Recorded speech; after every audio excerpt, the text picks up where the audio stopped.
I was standing in my kitchen in Austin, Texas, my face still smudged with flour as I was preparing almond cookies for my husband Colin's company gathering. The stove was still hot, but I didn't notice. Everything around me went silent when I saw the notification pop up on the iPad. Next to the blender.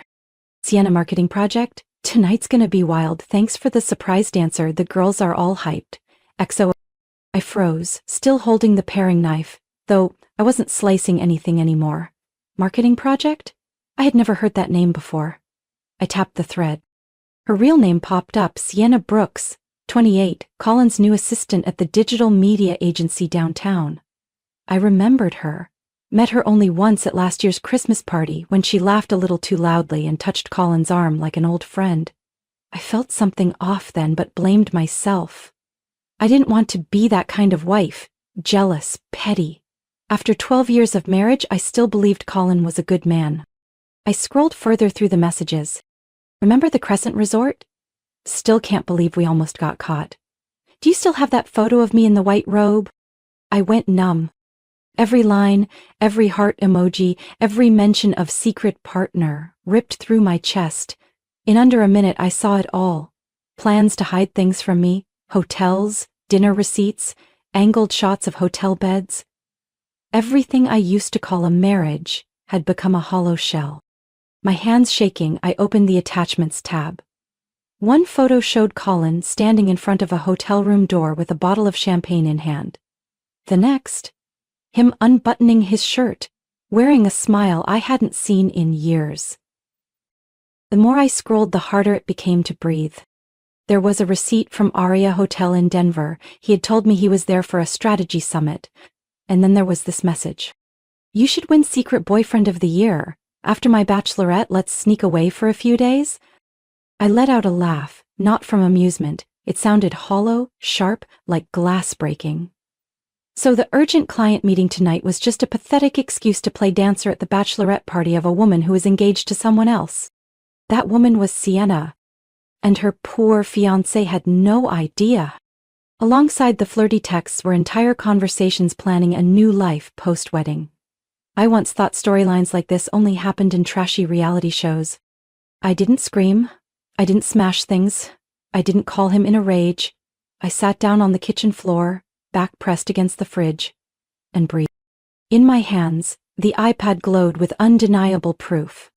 Colin was sleeping with another woman. And she was about to marry a man who had no clue he was the prop in someone else's private game. I glanced at the clock. It was 8:27 p.m. If Sienna hadn't changed her plans, her bachelorette party would be starting now, and Colin, my husband, the man I once thought was boringly faithful, was likely strip dancing in a tacky, tearaway suit in front of 20 women in glittery dresses. I wiped my tears with the back of my hand and stood up slowly. I didn't know exactly what I was going to do, but one thing was clear. I wasn't going to stay home baking while my husband undressed at his mistress's bachelorette. And I knew I wouldn't be going alone. I changed silently. A black hoodie, old jeans, hair thrown into a messy bun. No makeup, no perfume. Just me, raw, alert, and done with every lie. My phone still showed the thread from Sienna. And another one I had just found, sent to someone named Ben Carter. I opened the profile. A kind-looking man, warm eyes, standing with Sienna on a beach. The caption read, "Counting down to forever. 18 days to go." Her fiancé, 30 years old, an electrical engineer based in San Antonio. That was all I needed. I typed a few keywords on Instagram, then LinkedIn. Within 13 minutes, I found his company, public profile, and his work email. I wrote, "Hi Ben, my name is Ava. I'm sorry to message you like this, but I believe you have a right to know. I'm the wife of Colin Madsen, the man who's been secretly involved with your fiancée Sienna Brooks. I have photos, messages, hotel receipts, and even evidence from tonight. If you'd like to see them, I'm willing to share everything." 12 minutes later, a short reply.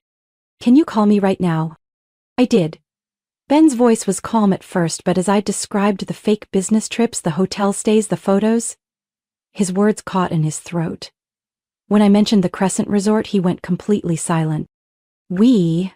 We booked our wedding there, he said. That exact place. Ben, I hesitated. Her bachelorette party is tonight, at the Fairmont by the river. Colin, my husband, is the surprise performer. If you want to see it for yourself. Where are you? 15 minutes away, I can pick you up. I drove to the Marriott where Ben's family was staying ahead of the wedding. He was already waiting in the lobby.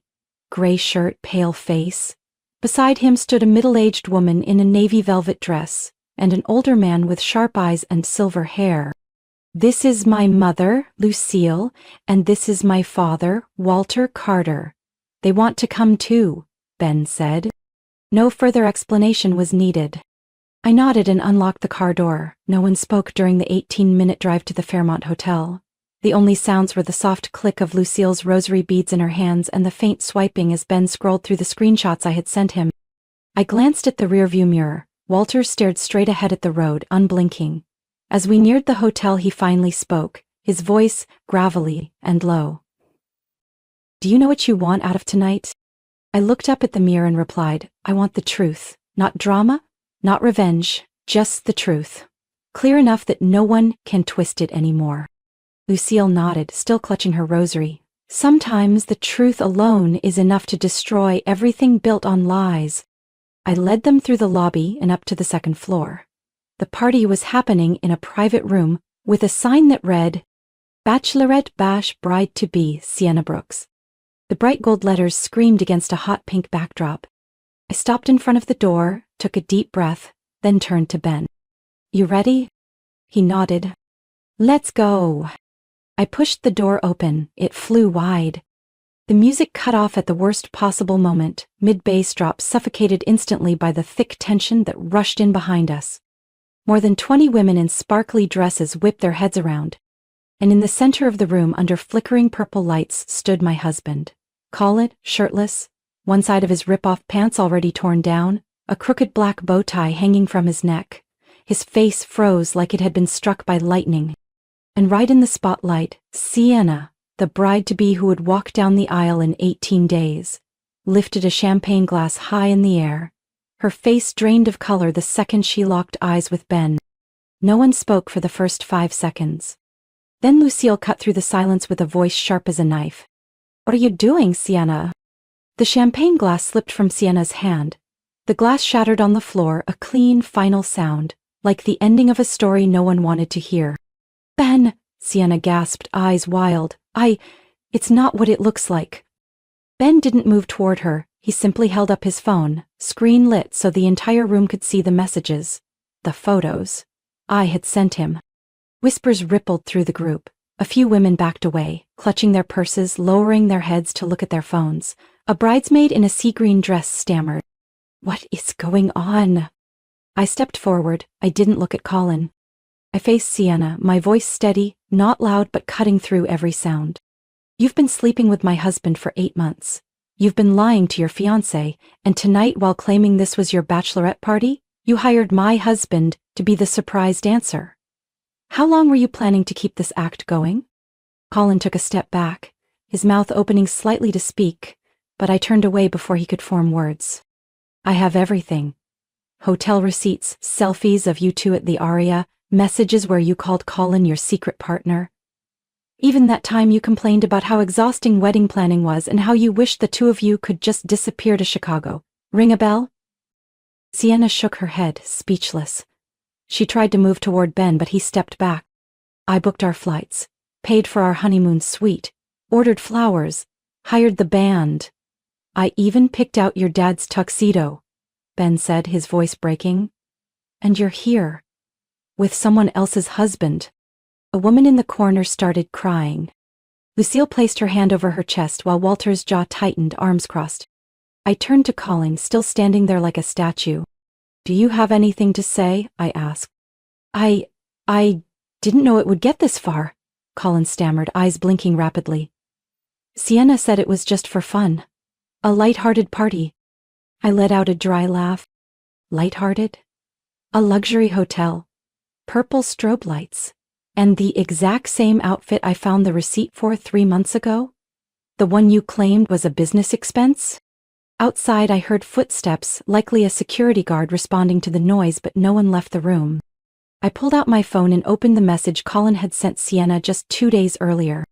After the wedding things will be easier. She doesn't suspect anything. We'll figure it out, like we planned. I held the screen up to Sienna, then turned to Colin. You were right. I didn't suspect anything, but now? That's over. Ben raised his head, his eyes wet but unwavering. He stepped forward, removed the engagement ring from his left hand and placed it on the buffet table. You didn't just lie to me, Sienna, you used me.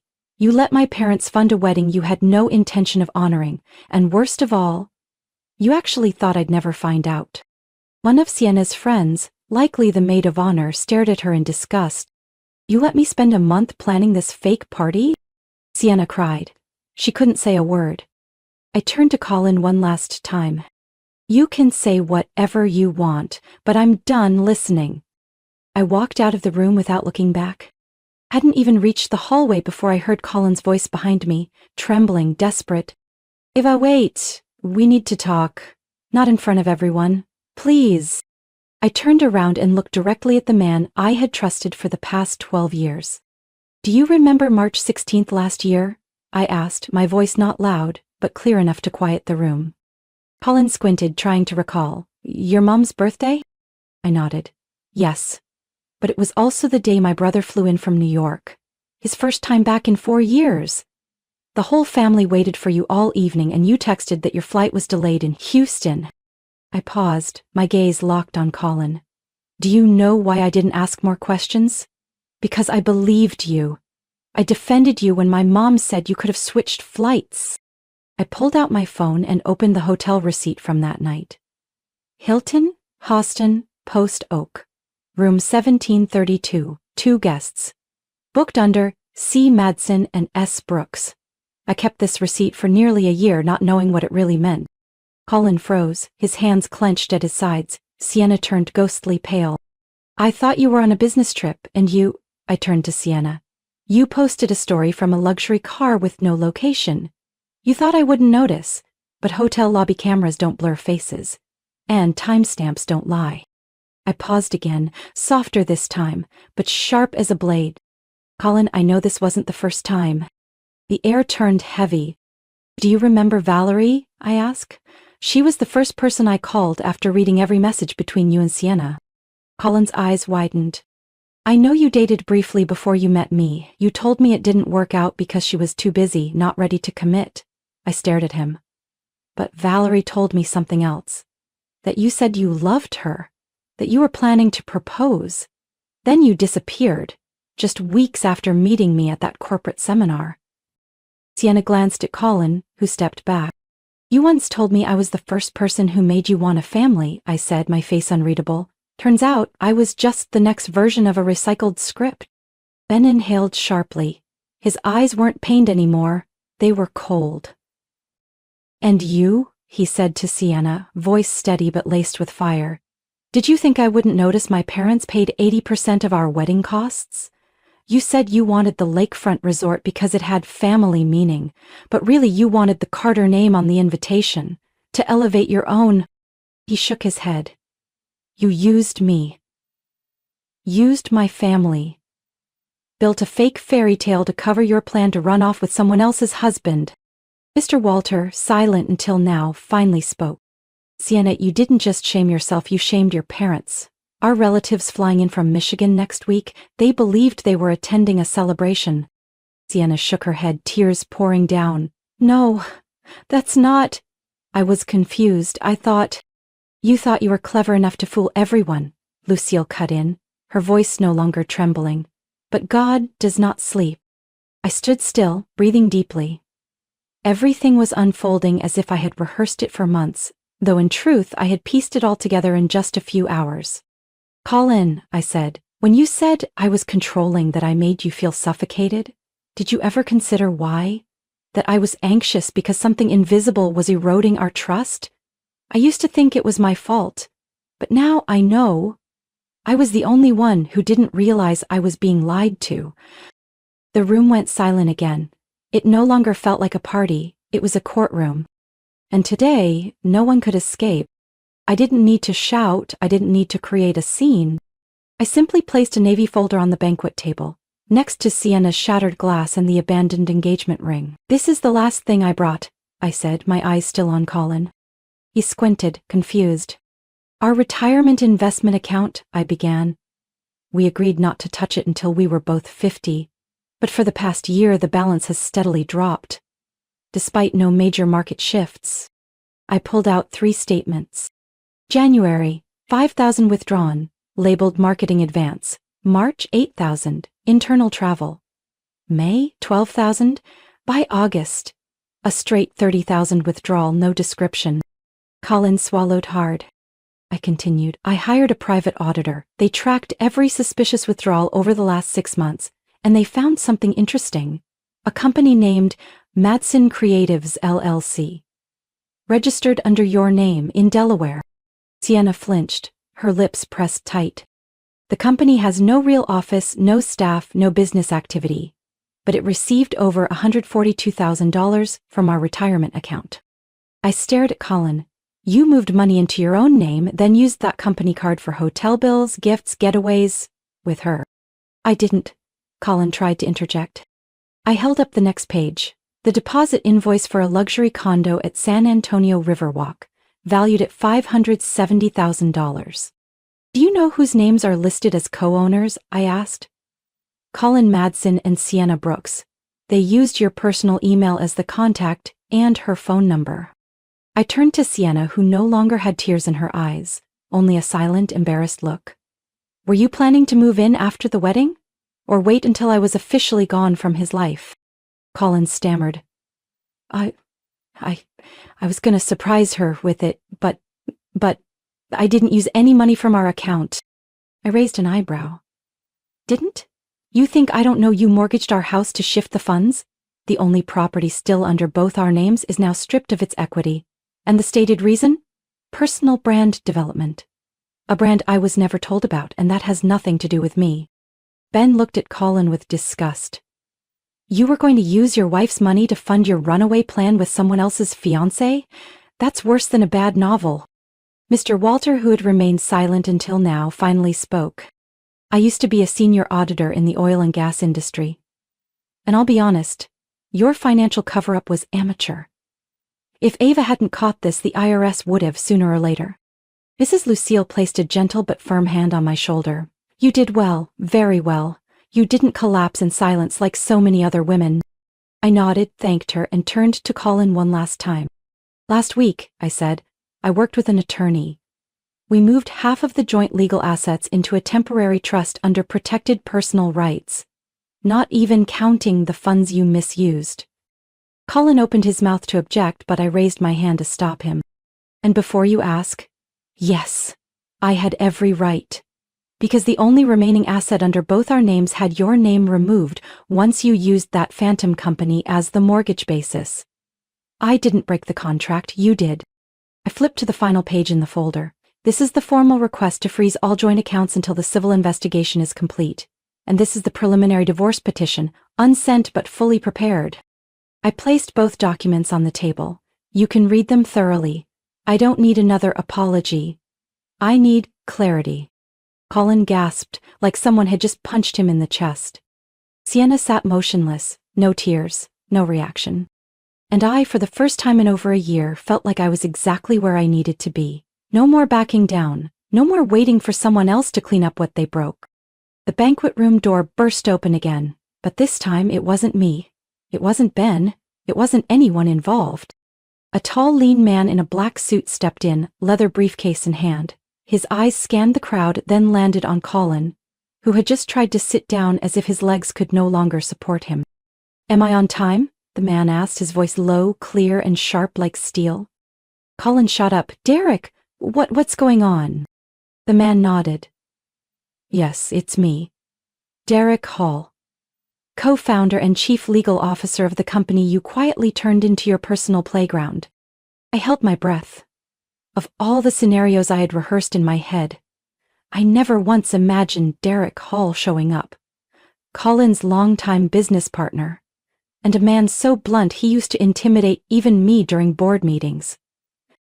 Derek glanced at me and gave a small nod. Ava, thank you for calling. Without the evidence you sent, the executive team and I would still be in the dark.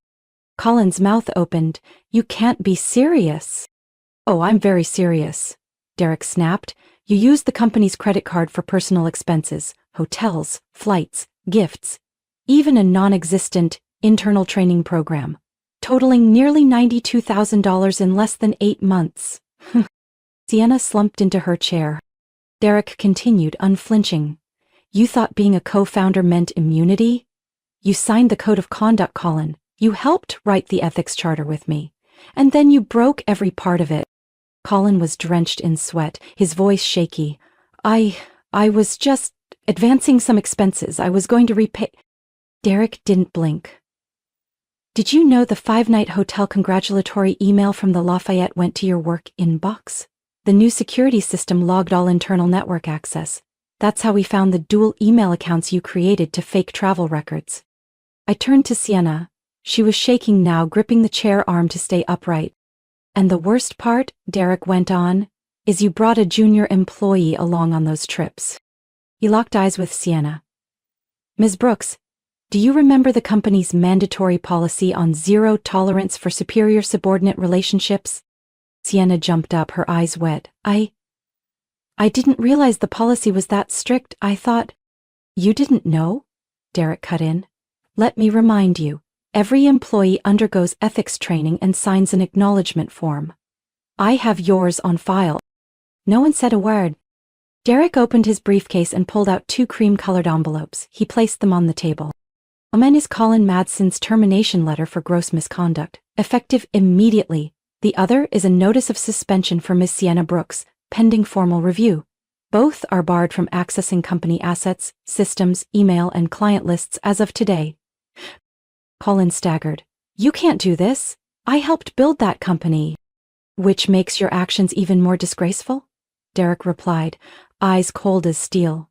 If we don't hold someone like you accountable, then everything we stand for is meaningless. I clenched my hands, not out of stress, but because it was the first time I'd seen Colin's real face, unmasked before the very people who once believed in him. Derek looked at me one last time. Ms. Ava, thank you for your courage. If you ever need internal financial reports for divorce or future litigation, I'm happy to provide them. I nodded. I really appreciate that. Derek turned away, leaving behind a silence so heavy it seemed to sweep away every last remaining mask. In the ballroom that once pulsed with celebration, all that lingered now were blank stares and stifled breaths. I sat down, steadier than I'd felt in years. No one spoke after Derek left. There was nothing left to cover up, no one left to blame. The faint scent of champagne still clung to the air, but any taste of festivity was long gone. The music had stopped hours ago. What remained was a party. Undone. Ben stepped forward toward Sienna. He didn't yell or lash out, but in his eyes was a hollow chasm, like every ounce of trust had just gone up in flames.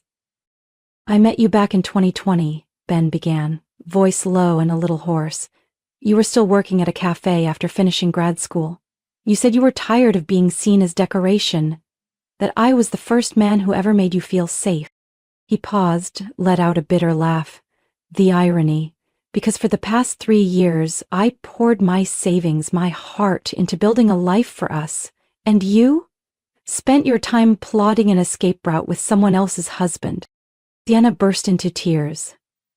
Ben, I never planned for this to happen. At first it felt like a mistake, but it spiraled out of control. But then you saw what he had, the house, the money, the reputation, and you thought, why not? You could lock in a stable life through my family, then vanish once you were ready.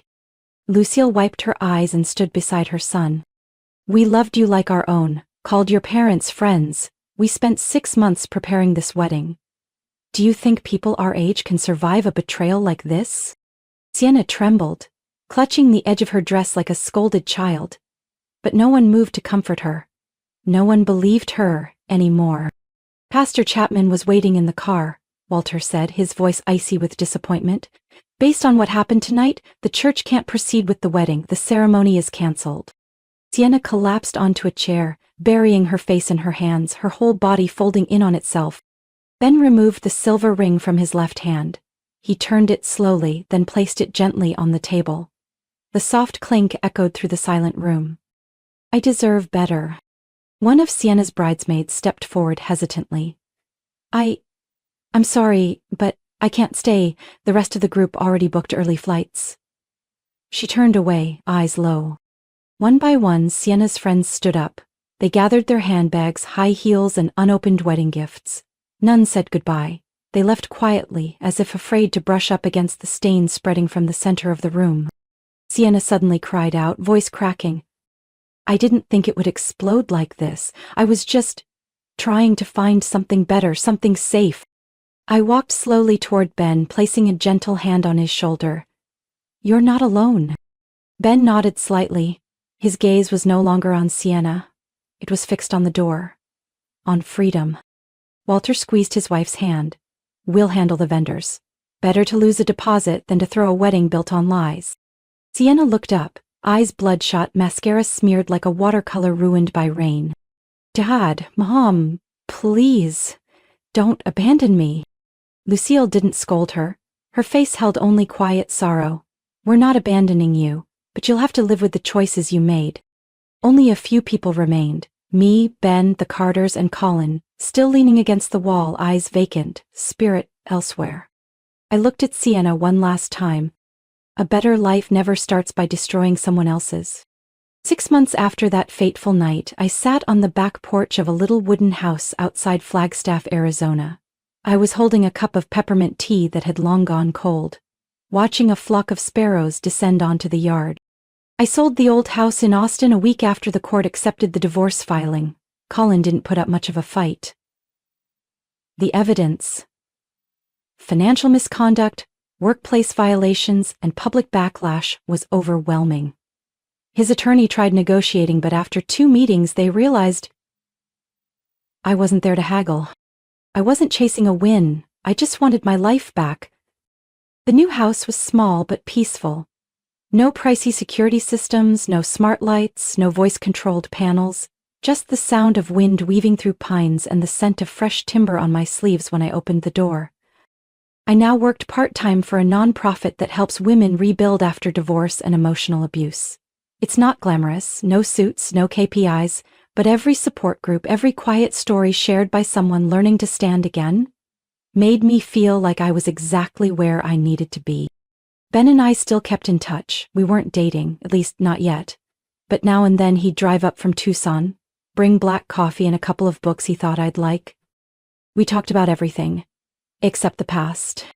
Not because we were avoiding it, because we no longer needed to. Ben adopted a dog from the rescue center, a black Labrador named Murphy, who sneezes every time he smells mint. I planted a few rows of tomatoes behind the kitchen, though most of them didn't survive their first frosty night. Still, I wasn't upset about it. Sometimes, when the wind howls against the glass panels, I dream of that night. Not the confrontation or the tears, but the final look I gave Colin. Cold, free of pain, free of love, and free of resentment. Just a woman who had finally seen the truth behind a dusty layer of lies. I used to think freedom meant being unburdened, carefree. Now I understand. Freedom is when no one can twist your image to fit their narrative. I had once been the controlling wife, the woman who wasn't attractive anymore, the reason men run, but all of that was a cover story, someone else's excuse for their guilt. Now I'm a 37-year-old woman, divorced, no children, living alone. Each morning, I brew coffee by hand instead of using a machine. Every evening, I write a few lines in my journal. Not to retell the past, but to make space for the future. I no longer live to be seen. I live to feel. A message appeared on my phone. Beating back up to Flagstaff this Saturday. Still owe me that apple pie. Ben. I smiled softly and typed back. Only if you remember the vanilla ice cream. I set the phone down, stood up, and pulled my wool cardigan closer around my shoulders. The weather was turning colder, but inside I no longer felt the chill of the past season.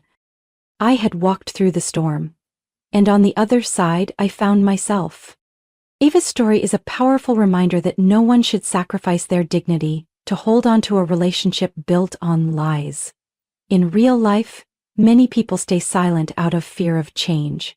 But the truth, even when painful, is the first step toward liberation. Betrayal doesn't destroy a person, silence in the face of it does. Choosing to confront it, protect your dignity, and start over isn't weakness. It's the clearest proof of self-respect and rebirth. What do you think about Ava's decision? Would you have done the same in her shoes? Share your thoughts in the comments. And don't forget to follow the channel for more emotional and unexpected real-life stories.